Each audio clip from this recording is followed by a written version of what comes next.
Hello everybody, good morning. आज के second session में मैं आपको to combine simple sentences into one complex sentence, जो कि एक सिंथेसिस का हिस्सा है। इसका हिस्सा है सिंथेसिस का। इस सिंथेसिस में अपने को दो साधारण वाक्यों को जोड़ के एक कॉम्प्लेक्स वाक्य बनाना है। इस कॉम्प्लेक्स वाक्य के देखो तीन हिस्से हैं। कॉम्प्लेक्स वाक्य सेंटेंस में एक प्रिंसिपल क्लॉज तथा एक तरफ एक या एक से अधिक, एक या अधिक सबऑर्डिनेट क्लॉज होते हैं।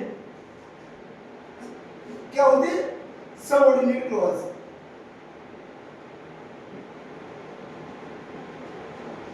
सबऑर्डिनेट क्लॉज होते हैं। इन सबऑर्डिनेट क्लॉज में इसलिए दो या दो से अधिक सिंपल सेंटेंसेस को मिलाकर, किसको मिलाना है? सिंपल सेंटेंसेस को। सिंपल सेंटेंसेस को मिलाना है। किसके अंदर मिलाना है? कॉम्प्लेक्स। और इसको किस में मिलाना है? Change into complex sentence. Change into complex sentence. अब तो सिंपल सेंटेंस में से एक को प्रिंसिपल क्लॉज और अन्य वाक्यों को सबऑर्डिनेट क्लॉज में बदला जाए। किसमें? प्रिंसिपल क्लॉज को तथा अन्य वाक्यों को सबऑर्डिनेट क्लॉज, किसमें? सबऑर्डिनेट क्लॉज में बदलना है। तो ये जो सबऑर्डिनेट क्लॉज है ये तीन प्रकार के होते हैं। कौन से? एक तो नाउन क्लॉज, और सेकंड होता है एडजेक्टिव क्लॉज, और थर्ड होता है ये एडवर्ब क्लॉज।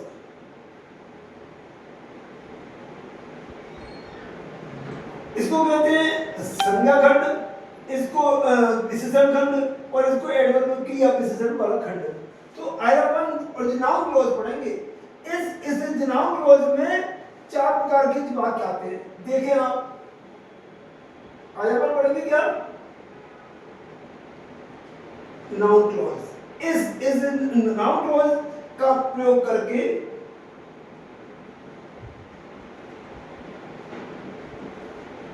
उपयोग करना है। जैसे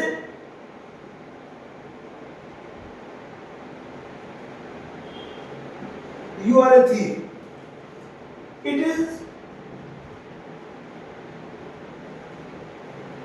नोन टू ऑल। एक बात। अगला वाक्य अपन देखें, Ram is a dull boy. Ram is a dull boy.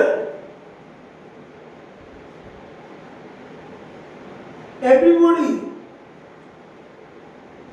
knows it. इसको हर व्यक्ति जानता है। अब देखिए आप, इसमें ये इट क्या है? दैट नाउन क्लॉज है। ये क्या है? That noun clause. ये क्लॉज दो प्रकार के होते हैं। एक तो होता है दैट नाउन क्लॉज, और एक होता है अपन पहले इसको ही पढ़ लेते हैं, है ना? और जितना नाउन क्लॉज, ये तो इसमें तो दैट कहां पर है? सब्जेक्ट के स्थान पर। और इसमें दैट कहां पर है? ऑब्जेक्ट के स्थान पर। तो इसमें ये और जो दो प्रकार के वाक्य होते हैं, एक कहां पर ये लगा रहता है? सब्जेक्ट के स्थान पर। और एक कहां पर होता है? ऑब्जेक्ट के स्थान पर।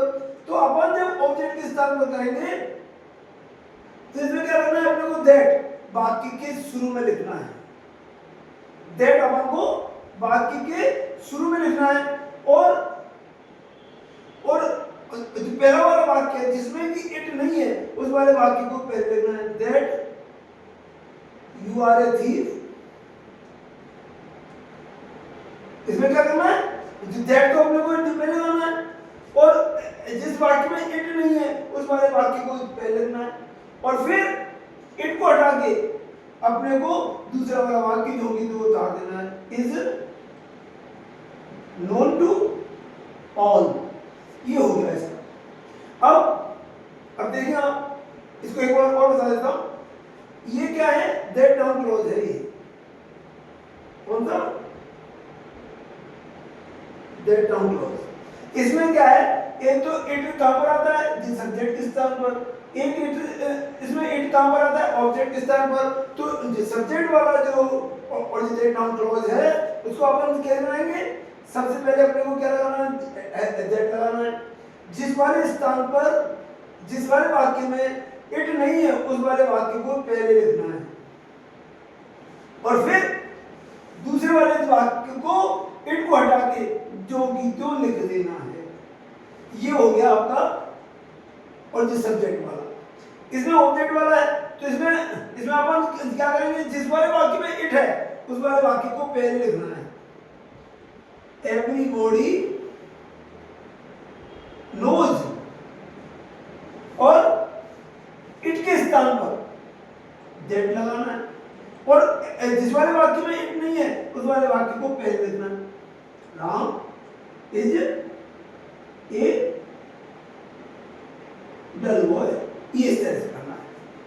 तो इसमें अपन ने क्या किया कि जिस वाले वाक्य में इट लगा हुआ है ऑब्जेक्ट के स्थान पर उस वाले वाक्य को पहले लिख देना है, और इन दोनों वाक्यों को जोड़ने के लिए दैट बीच में लगाना है, और अगले वाक्यों को जो भी तो लिखना है। एक हुआ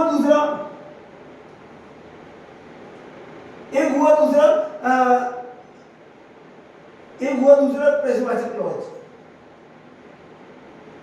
कौन सा, प्रश्नवाचक खंड। इसमें अपन देखेंगे ये क्या है, दो प्रकार से बनते हैं। एक तो क्या डब्ल्यूएच वर्ड से और एक हेल्पिंग वर्ब से बने। तो इन दो वाक्यों को अपन कैसे करेंगे देखिए आप।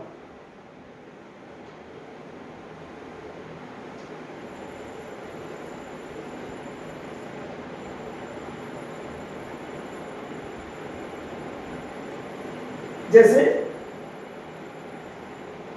आई कैन नॉट से is he poor, is he rich, और एक है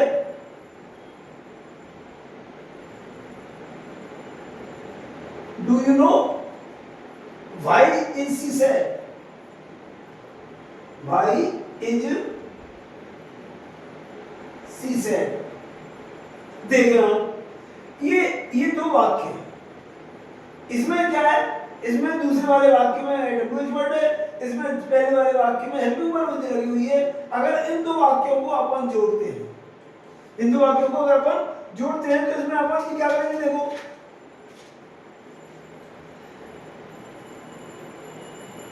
जिस वाले वाक्य में जो भाई है अपन उसको पहले से देखो आप। तो do you know, do you know पहले वाले वाक्य को पॉजिटिव लिखेंगे, और इस भाई को अपन स्मॉल लेटर में लिखेंगे। भाई अपन ने क्या किया, स्मॉल लेटर लिखा है, और फिर ये जो दूसरा वाला वाक्य जो कि भाई से बना हुआ है उसको साधारण वाक्य में बदलना है।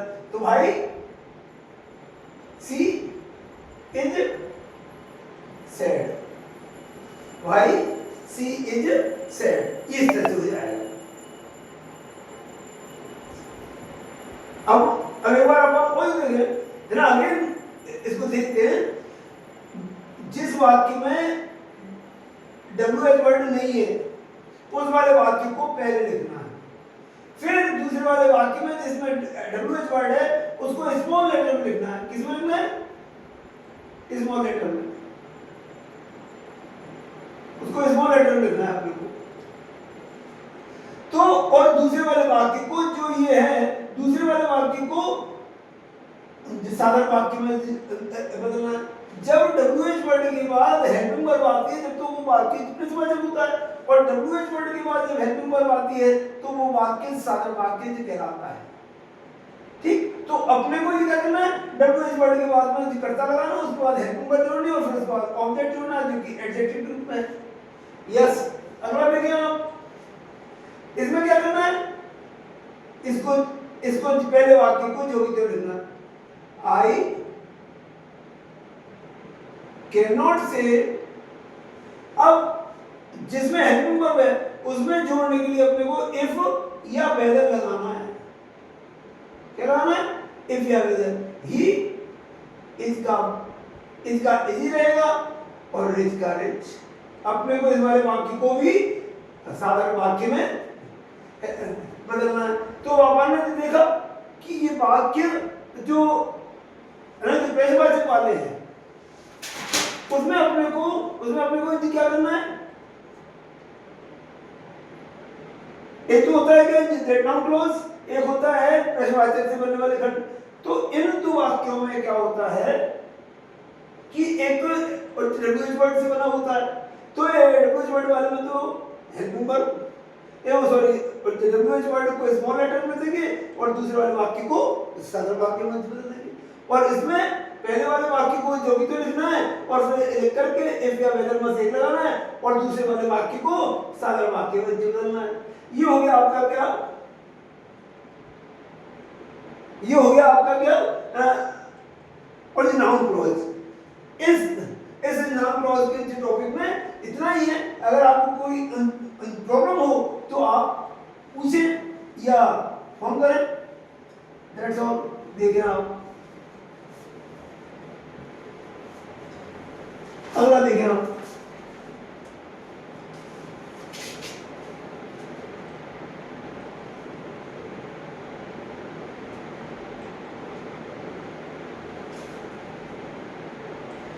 अब अपन दूसरे नंबर पर देखते हैं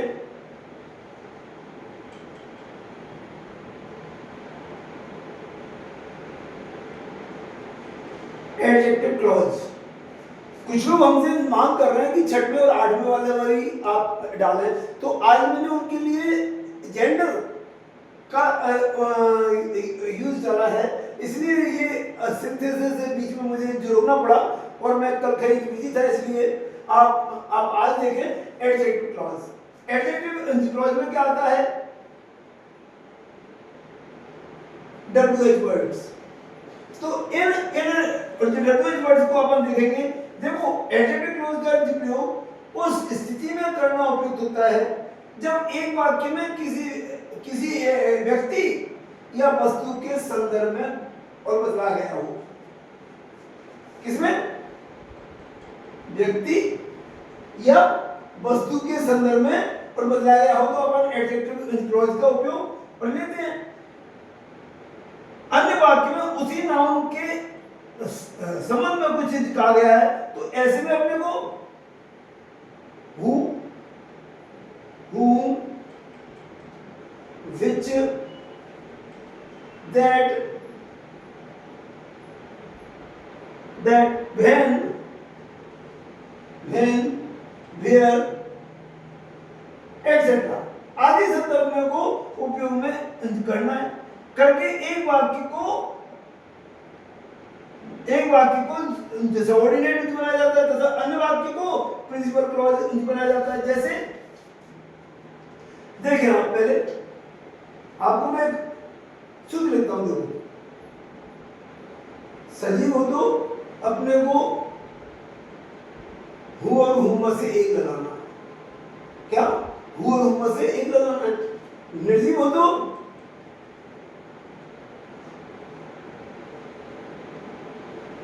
अपने को भिज और दैट में से एक लगाना है। इच्छा में लगाया अपन, तो इसमें पेड़, पौधे और जानवर और जो चीज जो वस्तु अन्य मिले वो तो अभी है ही निर्जीव, पर लेकिन पेड़ पौधे और जानवर को भी अंग्रेजी में निर्जीव माना है। अपन इसमें हुक्का कब यूज करेंगे कि जब ब्लैंक के बाद हेल्पिंग वर्ब लगी हो। इसका यूज कब करेंगे, जब उसमें सब्जेक्ट लगा हो। तो इस तरह से अपने को इनका उपयोग करना है। अब देखो इधर संबंध हो, इधर सजीव हो और इधर वस्तु या रिश्ता हो, वस्तु या रिश्ता हो, तो अपने को इधर भुज का यूज करना, इसका यूज करना भुज का। स्थान हो तो अपने को वेर का यूज करना है, समय हो तो अपने को वेर का यूज करना है, और कारण हो तो भाई का यूज करना है। और कुछ भी नहीं लगा हो, कुछ भी नहीं लगा हो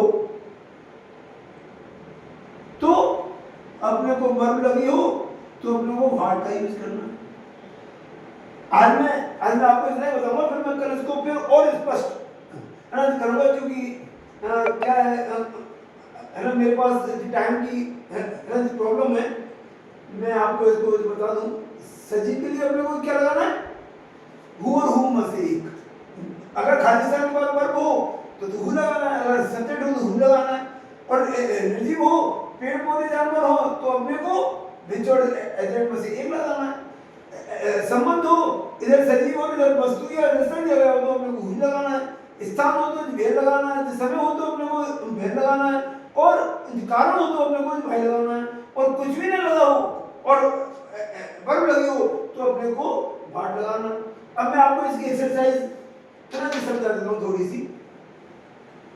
देखो आप जैसे आप इसको जो समझ पाओगे, Sita whose father lives in Nepal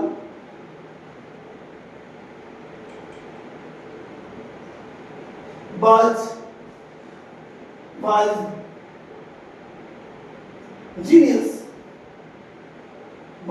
genius, yes. Ram,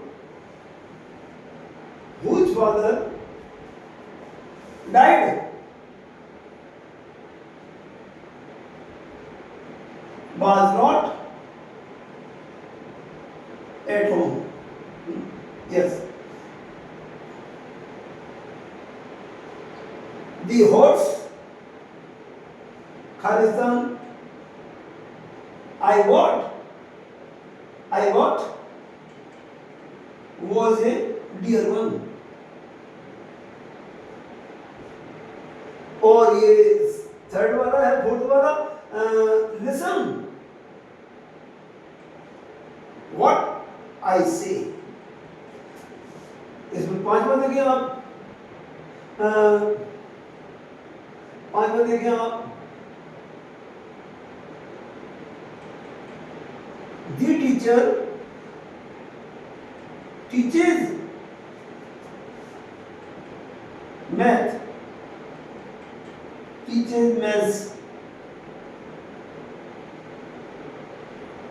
is a renowned man।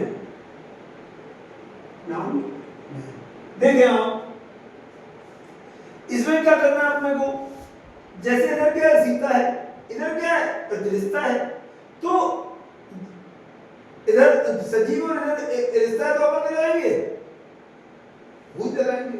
इसमें क्या है, राम है, इधर क्या है, इधर भी रिश्ता है, तो इसमें अपन क्या लगाएंगे, भूत लगाएंगे। अब एक हुआ था दी हॉर्स, इसमें क्या है, पॉजिटिव है, तो अपन इसमें you are free to write which और दैट। इसमें देखो रिलेशन क्या है, वर्ब है, तो अपने को क्या लगाना है, व्हाट लगाना है। इसमें क्या है, और जो टीचर है, इधर क्या है, वर्ब है, तो इसमें हु लगाना है। देखें आप, द ऑफिसर आई मेट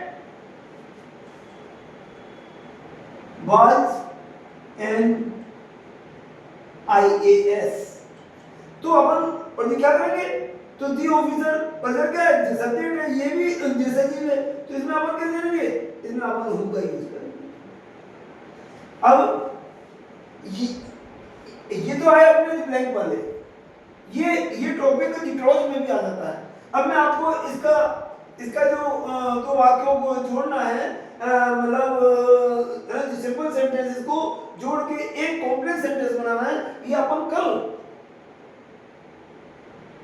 कल की इस वीडियो में अपन ये देखेंगे कि इन वाक्यों को कैसे अपन और जो जोड़ते हैं। तो इसके मैं कल और जो नियम बताऊंगा, इसके नियम है 5 नियम है, वो कल आपको इंटरेस्ट भी आएगा उसमें, आपको ये समझ ही पाओगे। पर जो चीज मैं आपको पढ़ा रहा हूँ आप उसकी घर पर एक्सरसाइज करें। अगर प्रॉब्लम हो तो उसको आप हमसे पूछें। और हमारा जो चैनल है उसको आप सब्सक्राइब करें, तो आनंद आएगा। क्या हमारा भी हेल्थ जो बढ़ेगा। तो आप इसको आप बढ़ाएं। मैं आपको और ऐसी वीडियो मजेदार वीडियो में आपको डालता रहूंगा। थैंक यू, धन्यवाद। ओके।